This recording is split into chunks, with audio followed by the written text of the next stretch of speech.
جب بندہ سچی توبہ کرتا ہے نا پھر اللہ کا بڑا محبوب بن جاتا ہے، پھر اللہ کے بڑے قریب آ جاتا ہے، پھر ایسے ایسے اس سے کارنامے ظاہر ہوتے ہیں کہ بندے کی عقلیں دم ہو جاتی ہے، بندہ سوچتا ہی رہ جاتا ہے کہ یہ کیسے ہوتا ہے۔ یہ اللہ کے ولیوں کی جو کرامات ہیں نا یہ ایسے نہیں ہوتی، وہ اس طرح کے معاملات جب کرتے ہیں اللہ کے قریب آتے ہیں پھر اللہ تبارک و تعالیٰ ان کے جسم کے ہر اعضاء کے اندر برکت رکھ دیتا ہے۔ بابا فرید جیسے بزرگ مٹی کو ہاتھ لگاتے ہیں تو مٹی شکر بن جاتی ہے، کبھی وہ دعا کرتے تو اللہ ڈوبے ہوئے بیڑیوں کو بھی تار دیتا ہے، کبھی وہ دعا کرتے تو اللہ مردوں کو بھی زندہ کر دیتا ہے۔ یہ سب کمال اس پروردگار کا ہے، لیکن وجہ یہ ہے کہ جب وہ اللہ کا کوئی ولی کامل جب اللہ کی بارگاہ میں دعا کے لیے ہاتھ اٹھائے یا کسی چیز کو ہاتھ لگائے تو اللہ ان کی عزت رکھتے ہوئے اس چیز کے اندر بھی برکت ڈال دیتا ہے۔ تو ہمیں سچی توبہ کرنی چاہیے، ہمیں وہ توبہ کرنی چاہیے جو اولیاء کاملین نے کی ہے، جو بزرگان نے دین میں توبہ کی ہے، لیکن ہمارے وہ معاملات نہیں ہوتے۔ منہ سے ہم بھی کہہ دیتے ہیں کہ جناب ٹھیک ہے میں نے آپ کو معاف کیا، وہ کہتا ہے میں نے آپ کو معاف کیا، لیکن اندر کے اندر یہ جو بیٹھا ہے نا شیطان یہ ہمیں کسی کو معاف نہیں کرنے دیتا۔ یہ کہتا ہے تو اگر اس کو معاف کر دے گا تو پھر تیری عزت کیا رہ جائے گی؟ لوگ مذاق اڑائیں گے کہ دیکھیں جی جناب یہ اس نے آ کر معافی مانگی۔ یقین کرے قسم بخدا آپ کسی سے معافی مانگا تو دیکھیں اللہ تبارک و تعالیٰ آپ کا رتبہ کتنا بڑھاتا ہے۔ حضرت عیسیٰ علیہ السلام اللہ کے بہت بڑے پیغمبر ہیں، بڑے جلال والے اللہ تبارک و تعالیٰ کے نبی ہیں۔ قرآن پاک کے اندر کئی مرتبہ آپ کا ذکر بھی ہوا ہے۔ آپ ایک مرتبہ اپنے ہمواریوں کے ساتھ اپنے ساتھیوں کے ساتھ کہیں پر جا رہے تھے، راستے میں آپ نے ایک عجیب کارنامہ دیکھا۔ وہ کارنامہ کیا تھا کہ آسمان سے ایک پرندہ آیا، اس نے جناب جا کر نہ کیچڑ کے اندر اپنے آپ کو جناب وہ جس طرح ایک بچے کھیلتے ہیں نا اس طرح وہ کیچڑ کے اندر جناب کھیلنا شروع کر دیا، اپنے آپ کو رگڑنا شروع کر دیا۔ جب وہ رگڑتا اس کے سارے جسم کے جو پر تھے وہ سارے جھڑ گئے۔ جب وہ سارے جھڑ گئے تو وہ اتنا بدصورت ہو گیا، پہلے تو خوبصورت تھا بعد میں اتنا بدصورت ہو گیا کہ دیکھنا بھی گوارا نہیں ہوتا تھا۔ اس پرندے نے وہاں سے کیچڑ سے نکلا، فوراً جا کر اس نے جناب ایک دریا میں ساتھ میں چل رہا تھا، ایک ندی چل رہی تھی، اس نے ندی کے اندر ڈبکی لگائی، صاف ستھرا ہو کر باہر نکل آیا۔ جیسے وہ نکلا تو اس پرندے کو حضرت عیسیٰ علیہ السلام نے دیکھا، غیب سے آواز آئی، فرمایا کہ اے میرے پیغمبر، فرمایا یہ جو میں نے کارنامہ آپ کو دکھایا ہے اس کا پس منظر کیا ہے؟ آپ نے عرض کیا، فرمایا کہ مالک مولا کیا پس منظر ہے؟ فرمایا اس کا پس منظر یہ ہے کہ جب بندہ گناہ کرتا ہے تو وہ اس طرح کیچڑ کے اندر دلدل کے اندر پھنس جاتا ہے، وہ بالکل سنگ آلودہ ہو جاتا ہے، وہ بالکل بدکار ہو جاتا ہے، وہ اس طرح خراب ہو جاتا ہے کہ لوگ اس کو دیکھنا بھی گوارا نہیں کرتے۔ لیکن جب وہ رب کی بارگاہ میں سچی توبہ کر لیتا ہے اللہ تبارک و تعالیٰ اس کو بھی اس پرندے جیسا خوبصورت بنا دیتا ہے۔ ہم گناہ گار ہیں، آپ مجھے بھی نہ سمجھے کہ شاید یہ عالم ہے تو بڑا عبادت گزار ہوگا، نہیں، میں آپ سے بھی زیادہ گناہ گار ہوں۔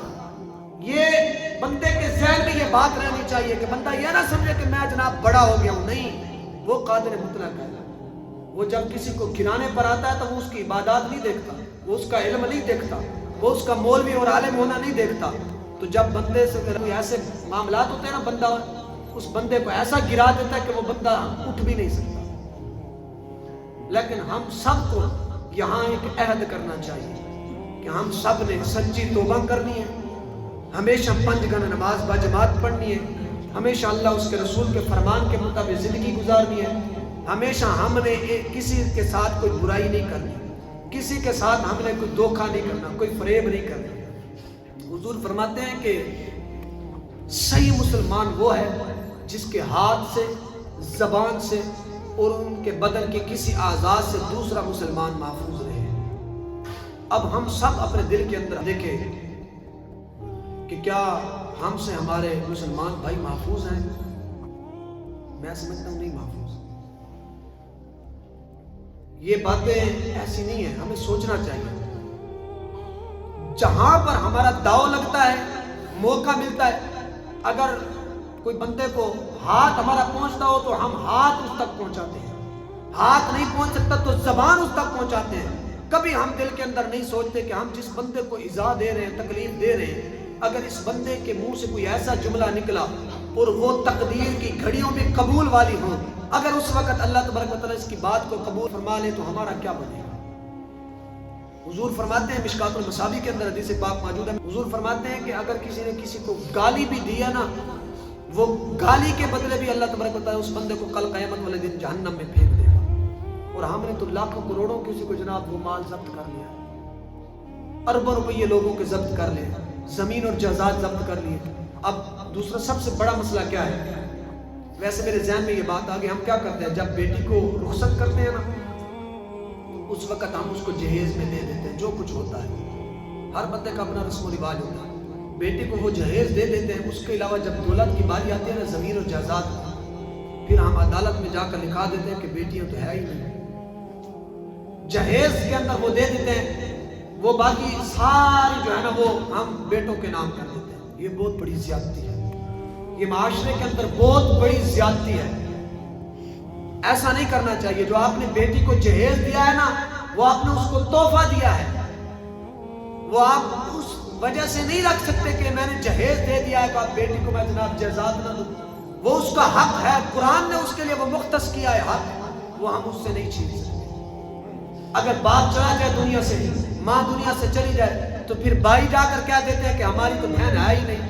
بہن بیچاری تڑپ رہی ہوتی ہے، میں نے کئی لوگوں کو دیکھا ہے جناب عدالت کے اندر بہن کو گھسیٹ رہے ہوتے ہیں چند ٹکوں کی خاطر۔ یہ بہت بڑی زیادتی ہے۔ جو لوگ ایسا کرتے ہیں نا، تو وہ یہ بات یاد رکھ لیں کہ جو کچھ وہ آج دنیا کے اندر کر رہے ہیں نا، کل قیامت کے دن وہ پائی پائی کا حساب دیں گے رب کی بارگاہ میں۔ ہم نے بھائیوں کا مال کھایا، بہنوں کا مال کھایا، بیٹیوں کا مال کھایا، رشتہ داروں کا مال کھایا، عزیز و قارب کا مال کھایا، کسی غریب یتیم مسکین کا مال کھایا۔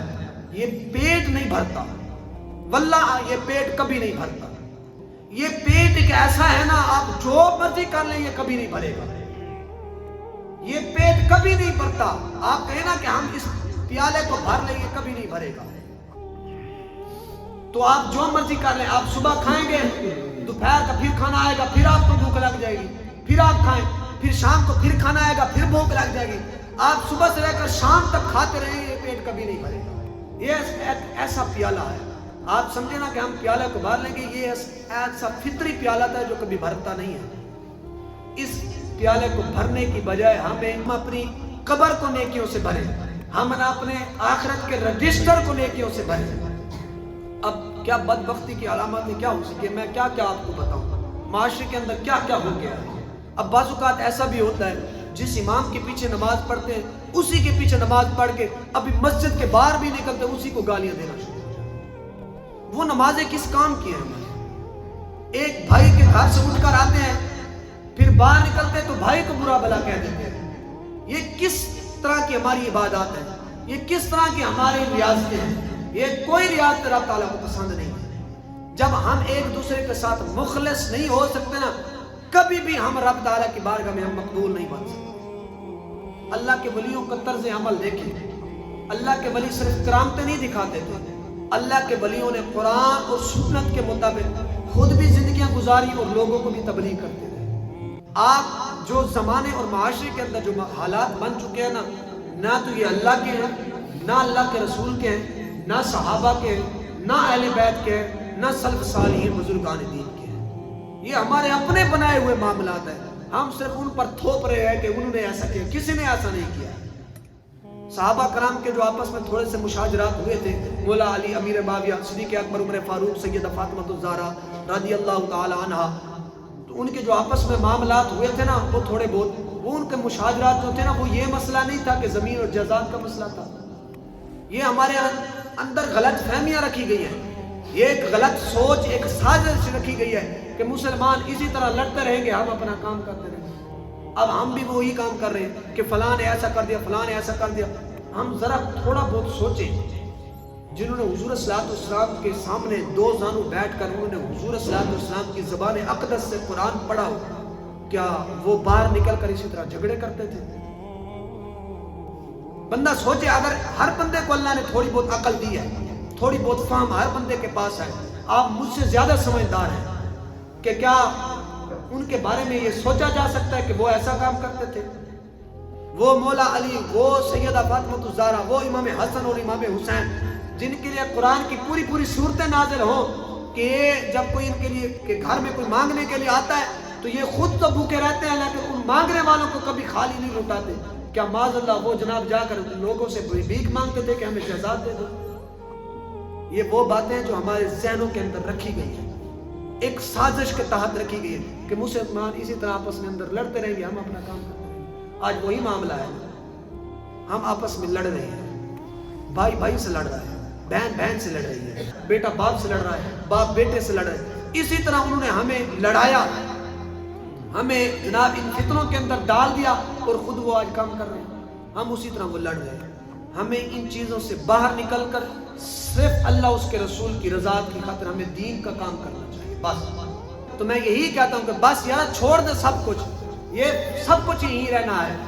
قبر میں ہمارے پاس کچھ نہیں ہوگا, صرف ہوں گے تو ہمارے اعمال ہمارے پاس ہوں گے جو ہم نے اچھے اور برے کیے ہیں, یا نیکیاں ہوں گی یا بدیاں ہوں گی.